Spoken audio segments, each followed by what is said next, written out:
निजामी मराठा आहे,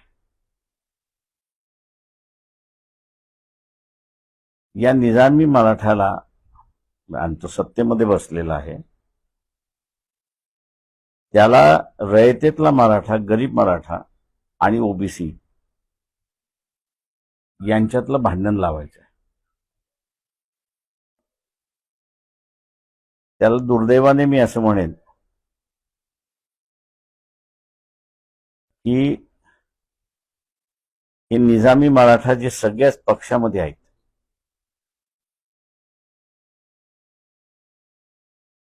त्यांनी जे मागच्या काही दिवसापूर्वी आंदोलन झालं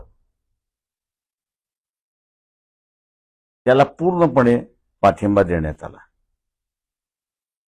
हे निजामी आमदार आहेत, निजामी खासदार आहेत,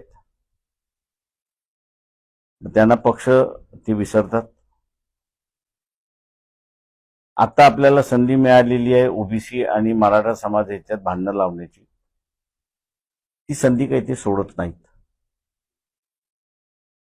आणि दुर्दैवाने आता आपण बघितलं असेल की ओबीसी समाज सुद्धा रस्त्यावरती उतरलेला आहे